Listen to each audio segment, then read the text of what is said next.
Já se přiznám, že mě překvapilo téma nová zodpovědnost, to znamená sociální zodpovědnost firem a velmi ráda jsem současně tohoto bloku.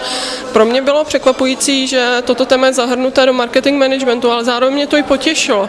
Je úžasné, že se firmy i v oblasti marketingu začínají tímto tématem zabývat a ráda jsem i přednesla naše pojetí, na širší pojetí, role zaměstnanců a podobně. Všechny ty přednášky byly zajímavé.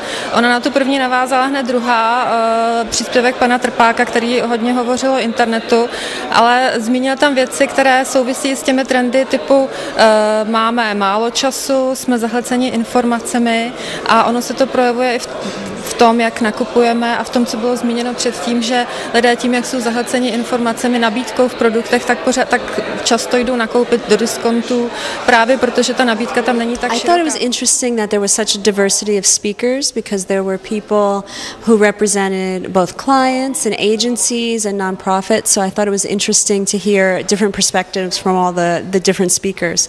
I particularly liked the speaker from T-Mobile who showed a case study of how they did a corporate social responsibility campaign that was very innovative in terms of how they were reaching consumers. So I thought that was quite interesting. Mě hodně zaujalo, že se konečně začíná mluvit o tom, že tak, jak se to dělalo v posledních 20 let, už se to dělat nedá, že prostě, že nám to ty zákazníci, a to je jedno, jestli jsou to zákazníci někde v obchodě s potravinama nebo velkou obchodníka, nějaký klienti, že nám to prostě už nebudou takhle žrát, no. Že jednoduše řečeno, těch informací je tolik a že všichni vidějí tu cenu a jako ten největší fetiš, ale ve skutečnosti je problém, co si vůbec vybrat, co si koupit, jakým způsobem se zorientovat v té nabídce. Já jsem se doslechla, že vy pracujete v společnosti, která se nezabývá zrovna spotřebním zbožím. Vy nakupujete dřevo.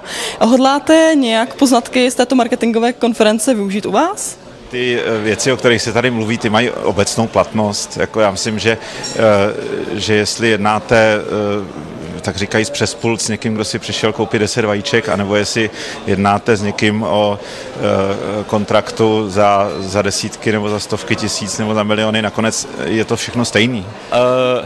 Word of mouth is always interesting and cool. So the way that he sort of put it into a formula and actually gave some examples of some examples of how it can work. He could have touched on them a little bit more, given a little more detail.